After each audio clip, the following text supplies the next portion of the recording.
मुलांनो, हे कोऑर्डिनेट जॉमेट्रीचं शेवटचं एक्झाम्पल, पण ह्याला थोडंसं ट्रिगोनॉमेट्रीचा बेस लागतो, त्रिकोणमितीचा. म्हणून मी हे गणित शिकवल्याबरोबर लगेच त्रिकोणमिती ट्रिगोनॉमेट्री घेणार आहे.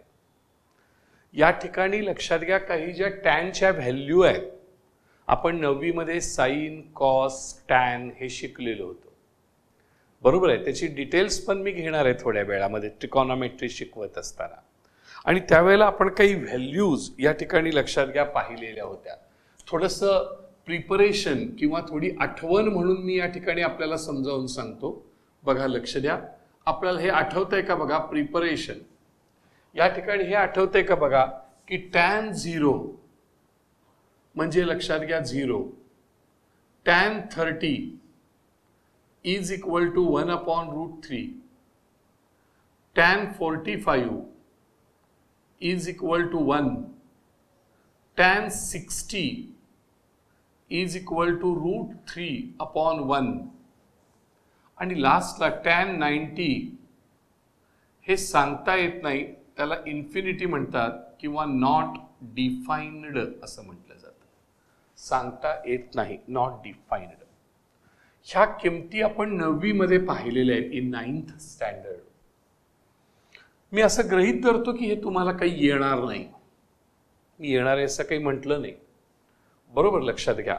तर सर्वसाधारणपणे एक जी डेफिनेशन आहे, ह्या टॅनमुळं आपल्याला रेषेचा स्लोप कळतो.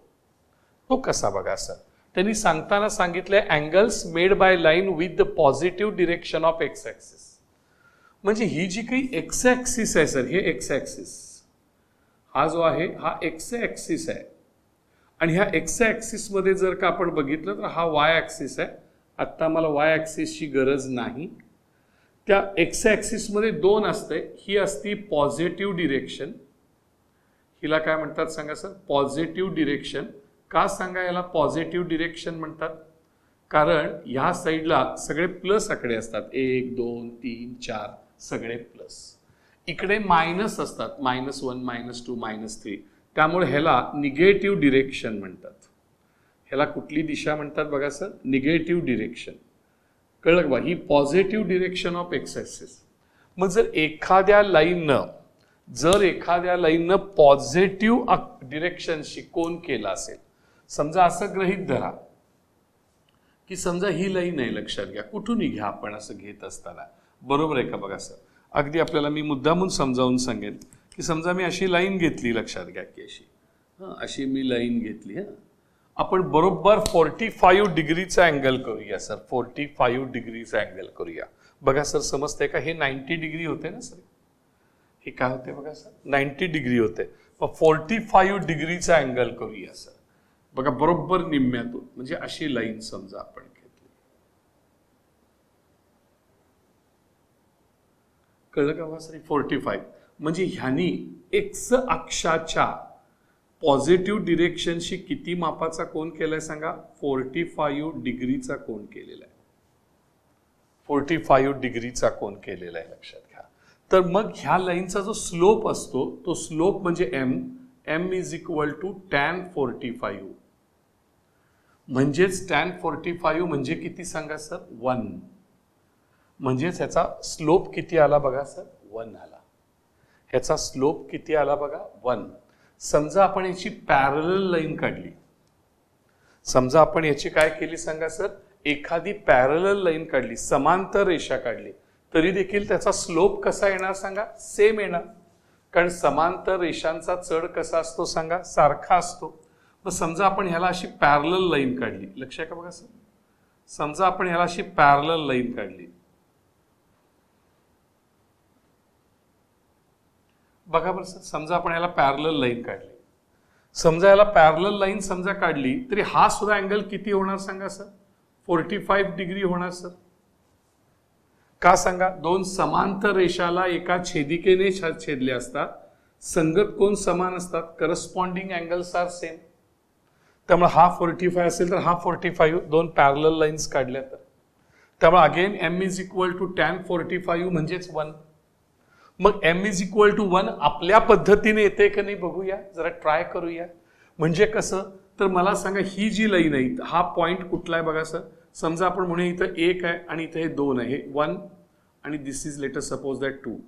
इथंच लक्षात घ्या, असं मी म्हटलं हे -1 आणि इथं मी म्हटलं हे सर -2. सर कळते का बघा सर.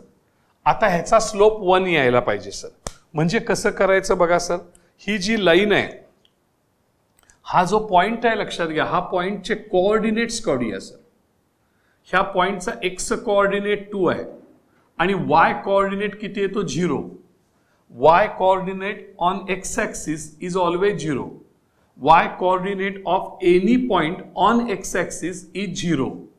कळलं का बघा सर. हा x झाला, हा y झाला. आता ह्याचं आपल्याला घ्यायचं आहे सर, ह्या पॉइंटचा. मग हा पॉइंट घेत असताना हा कसा होईल बघा सर, हा y अक्षावर आहे.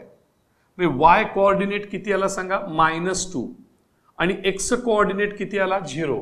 का सांगा, कारण x coordinate of any point on y axis, x coordinate of any point on y axis is 0.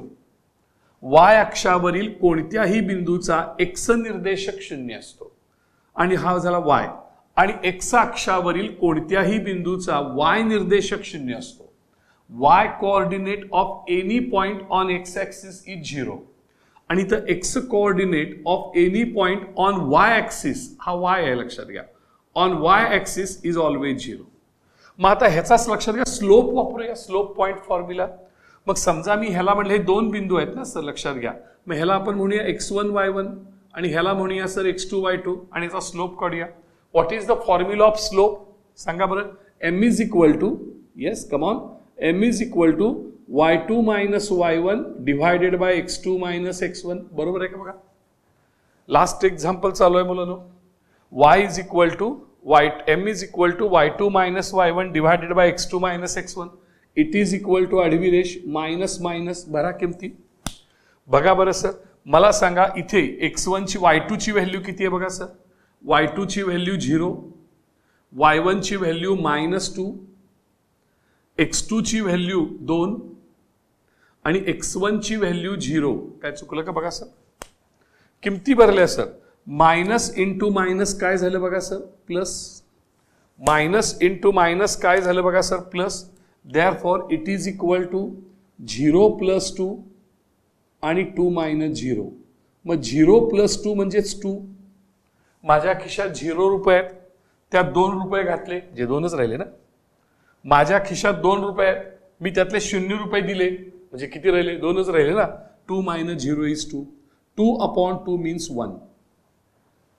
सांगा स्लोप किती आला, 1. म्हणजे ह्या रेषेचा जो स्लोप आहे तो m किती येणार, 1 येणार. आणि कारण हा tan 45 आहे, therefore here also m is equal to tan 45 is equal to 1. तुमच्या लक्षात येते का बघा सर. मग समांतर रेषांचे चढ सारखे असतात. म्हणजे स्लोप काढत असताना जो तुम्हाला अँगल दिला असेल त्याचा फक्त tan काढला म्हणजे झालं सर, बाकी काही काम नाही. आणि हे पाठ करायचं. tan 0 म्हणजे 0. हा समजा अँगल 0 असेल तर आडवी लाईन होणार, आडव्या रेषेचा चढ 0 असतो. हा अँगल 30 झाला तर tan 30 म्हणजे 1/√3, स्लोप 1/√3. tan 60 √3/1, slope √3/1. tan 90 म्हणजे हा अँगल, ही उभी रेष.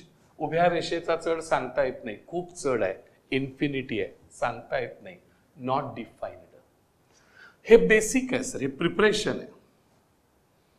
म्हणजे ह्यानी काढलेला स्लोप आणि tan काढलेला स्लोप सेम. ह्या किमती पाठ करायच्या. tan 0 0, tan 30 1/√3, tan 45 1, tan 60 1/√3, tan 90 infinity सांगता येत नाही. पाठ करायचं मुलांना, हे पाठ करायचं. आता लक्षात घ्या, आपण इथं द्यायचं आहे. त्यांनी सांगितलं find the slope of these lines. ह्याचे 3 रेषा आहेत सर. अँगल 45 आहे, हा अँगल 45, म्हणजे ह्याचा लाईनचा स्लोप किती येणार, 1. m is equal to tan 45 is equal to 1. पहिल्याचं तर उत्तर रेडीच झाले, लक्षात घ्या.